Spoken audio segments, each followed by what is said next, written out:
இனிய வணக்கம். முன்னாள் முதலமைச்சர், மதிப்பிற்கும் மரியாதைக்கு உரிய இந்நாள் எதிர்க்கட்சி தலைவர் எடப்பாடி பழனிசாமி அவர்கள் நேற்று ஒரு செய்தியாளர் சந்திப்பில் சொல்லியிருக்காரு. அது அறிக்கையாகவும் கொடுத்துருக்காரு. என்ன கொடுத்துருக்காருன்னு கேட்டிங்கன்னா, ரத்த கரை படிந்த ஸ்டாலின் அவர்களே, முதலமைச்சர் ஸ்டாலின் கையெல்லாம் ஒரே ரத்த கரையாக இருக்கு அப்படின்னு சொல்லிட்டுருக்காரு. ஏன் கையெல்லாம் ரத்த கரையாக இருக்குன்னு சொன்னால், நீட்டு தேர்வால் பாதிக்கப்பட்ட ஒரு மாணவர் இறந்துட்டாரு, அதுக்கு நீங்கள் தான் காரணம் அப்படின்னு சொல்லி ஒரு அறிக்கையை விட்டுருக்காரு. என்ன உதயநிதியை பார்த்து கேட்டிருக்காரு, நீ இன்னொரு ரகசியம் சொல்கிறேன்னு சொன்னீங்க, இந்த நீட்டை ஒழிக்கிறதுக்கு நாங்கள் ஆட்சிக்கு வந்தால் உடனே ஒழிச்சிடும் சொன்னீங்களே, அந்த ரகசியத்தை கொஞ்சம் இப்பயாவது சொல்லுங்களேன், நாங்கள் தெரிஞ்சுக்கிறோம் அப்படின்னு கேட்டு ஒரு அறிக்கை விட்டுருக்காரு. எதிர்கட்சி தலைவர் வேலையை ரொம்ப நல்லா செய்திருக்காருன்னு தான் நினைக்கணும். ஏன்னா அவர் எதிர்கட்சியாக செயல்படல சொல்லிட்டு இருக்காங்க. அதில் நல்லா செய்திருக்காருன்னு சொல்லணும். அதில் எனக்கு ஒரு சின்ன சந்தேகம் இருக்கு. என்ன கேட்டிங்கன்னா, நீங்கள் 4 வருஷம் முதலமைச்சராக இருந்தீங்களா, அந்த நீட்டை ஒழிக்கிறதுக்கு என்ன பாடுபட்டீங்க, என்ன கொண்டு செய்தீங்க? மத்திய அரசுகிட்ட அது மாதிரி பேசி உங்கள்கிட்ட கூட்டணி தானே இருந்தாங்க.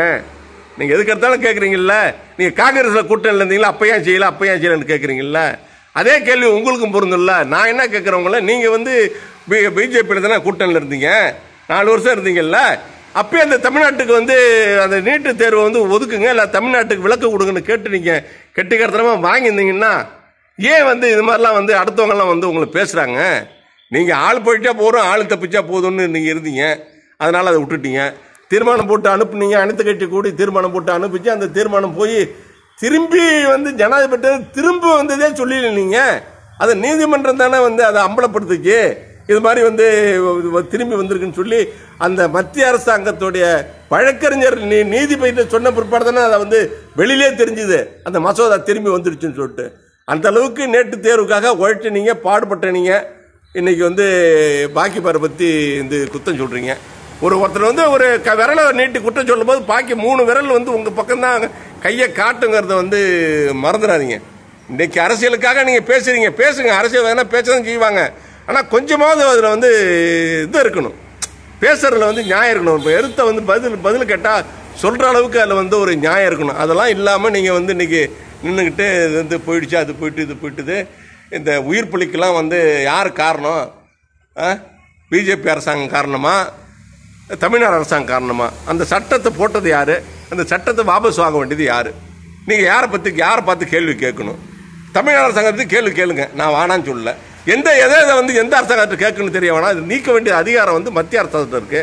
மத்திய அரசாங்கத்தை பார்த்து கேளுங்க. மோடியை பத்தி ஏன் நீங்க கேட்கலீங்க? பேசுறீங்கல்ல, கடுமையா கண்டனம் தெரிவிச்சீங்கல்ல. ஏன் இந்த மோடியை நீங்க தான் இப்ப கூட்டணி விட்டு விலகிட்டீங்க, அப்ப கூட்டணி தருமம் பேச முடியல, இன்னைக்கு கூட்டணி விட்டு விலகிட்டீங்க. இன்னைக்கு ஏன் நீங்க கண்டனம் தெரிவிக்க வேண்டியதுன்னா ஏன் கண்டனம் தெரிவிக்கல? ஏன் அமைதியா இருக்கீங்க? என்ன காரணம்? அமைதியா இருக்கிறது என்ன காரணம்? அது தெரிஞ்சுக்கலாமா? அது கொஞ்சம் சொல்லுங்களேன், விளக்கம் சொல்லுங்களேன். நான் மோடியை பத்தி பேச மாட்டேன்னா என்ன காரணம்? ஏன் பேச மாட்டீங்க?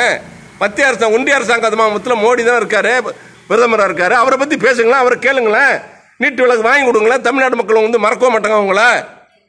என்ன போங்க, இந்த மாதிரிலாம் பேசிட்டு இருந்தீங்கன்னா என்ன இருக்கிறத விட்டு கீழ்நிலைக்கு போடுங்கன்னு நினைக்கிறானா? உங்க மேல உள்ள அக்கறையோட சொல்றேன். நன்றி, வணக்கம்.